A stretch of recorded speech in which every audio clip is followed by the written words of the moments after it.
नमस्कार, आप देख रहे हैं न्यूज 24/7 इंडिया। मैं हूं आपके साथ सपना मदेशिया। चलिए शुरुआत करते हैं आज की कुछ खास खबरों से। ओबीसी महासभा का हल्लाबोल। 20 जुलाई को भोपाल में मुख्यमंत्री निवास घेराव का किया ऐलान। ये बड़ी जानकारी आप तक पहुंचा रहे हैं कटनी से, जहां ओबीसी महासभा कटनी के जिला अध्यक्ष ने पत्रकार वार्ता की। आपको बता दें, कटनी में ओबीसी महासभा ने बड़ा आंदोलन करने का ऐलान किया है। महासभा के जिला अध्यक्ष ने पत्रकार वार्ता में बताया कि 20 जुलाई 2026 को भोपाल में प्रदेश व्यापी प्रदर्शन के साथ मुख्यमंत्री निवास का घेराव किया जाएगा। उन्होंने कहा कि इस आंदोलन में प्रदेश भर से ओबीसी महासभा के पदाधिकारी और समाज के लोग बड़ी संख्या में शामिल होंगे।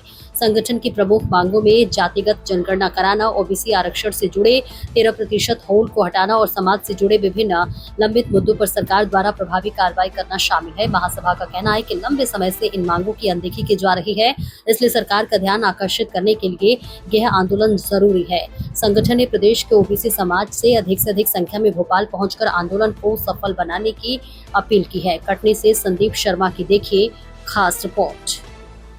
आज आपने प्रेस वार्ता रखी है, किन मुद्दों के लिए रखी है और आपकी क्या मांग है? जी, मैं सबसे पहले अपना परिचय देना चाहूँगा। मैं राम रतन नामदेव, ओबीसी महासभा जिला कटनी। और पत्रकार वार्ता मैंने इसलिए रखी है कि जो हमारा 13% वोट लगा हुआ है और आरक्षण के मुद्दे पर, तो सरकार से हम एक मांग रखे थे। आज 2018-19 से वोट लगा के रखी है सरकार और ये कोर्ट में भी विचाराधीन है।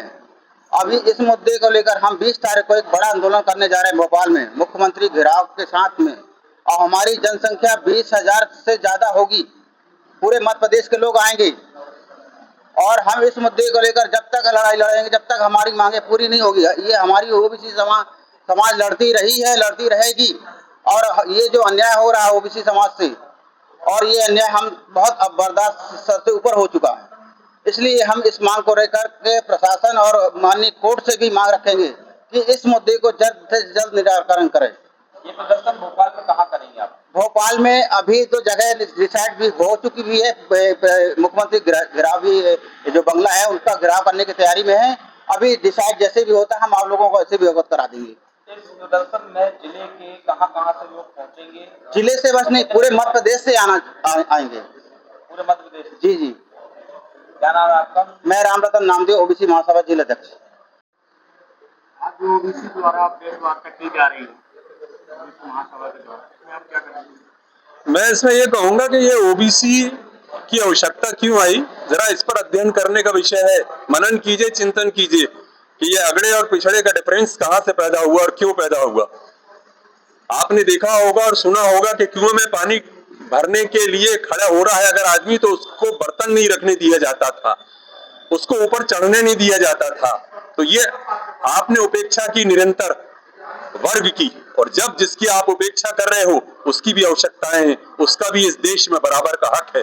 जब ये देश की आजादी की लड़ाई लड़ी गई थी तो सारे लोगों ने मिलकर इस देश की आजादी की लड़ाई लड़ी और अपनी कुर्बानियां दी, अपने पूर्वजों को मारा, मरे बेचारे, और अंग्रेजों ने मिटा दिया, बर्बाद कर दिया। जलियांवाला बाग को भूल गए आज सारे लोग। आज हमारे बीच में डिफरेंसेस पैदा किए जा रहे हैं, वही डिफरेंसेस जो अंग्रेजों ने उस जमाने में पैदा किए थे।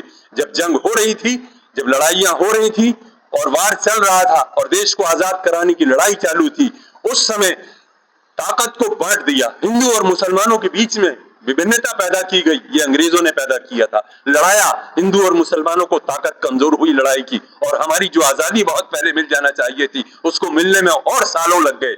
और वही आज हो रहा है, हिंदू और मुसलमानों को आप लड़ाया जा रहा है, नफरत के बीज बोए जा रहे हैं।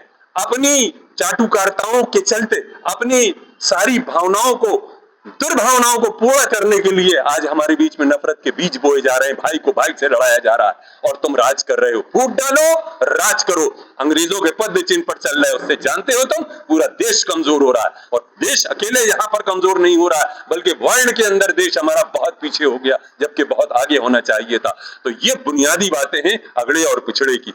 तो पिछड़े वर्ग के लोगों के लिए फिर मजबूरी आई कि अपनी आवाज बुलंद करने के लिए, अपनी मांगों को मांगने के लिए बहुत से वर्ग हैं, अल्पसंख्यक है, पिछड़ा है, हरिजन है, आदिवासी है। जब निरंतर इनका शोषण हुआ, निरंतर इनको पीछे किया गया, तो मजबूर होकर एकत्रित हुए, एक हुए और फिर एक होकर एक भावना बनाकर लड़ाइयों को लड़ी और उसमें सफलता प्राप्त की। तो खामोश मिजाजी तुम्हें जीने नहीं देगी, इस दौर में जीना है तो कोहराम मचा दो।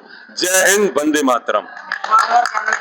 बोलो। जिस तरीके से भाजपा सरकार सभी जाति धर्म को और सभी लोगों को एक साथ लेकर चलने का कार्य कर रही है, इसमें आज आपने जो कहा कि ये जो सरकार है इसमें बांटने का कार्य कर रही है, इसमें क्या?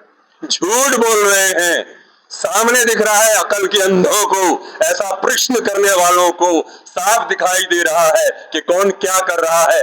भगवान के यहाँ चोरी कर ली, तुम्हारा ईमान, तुम्हारा धर्म, तुम्हारा मजहब, सारी दुनिया की आस्था जहां पर केंद्रित है, सारी दुनिया उस आस्था से जहां पर चल रही है, आज तुमने उसके घर को भी नहीं छोड़ा और तुम चुपचाप अपने घर में बैठ के चोरी में भागीदार बन रहे हो। मुत्तहद होगे, बदल दोगे निजामे आलम, यूनाइटेड रहोगे तो आप बदल दोगे पूरे सिस्टम को, और मुंतशिर होगे, बिखरे हुए होगे तो मरो, शोर मचाते क्यों हो। जय हिंद, वंदे मातरम। और क्या पूछना है पूछिए। क्या नाम है? मारूफ अहमद हनफी।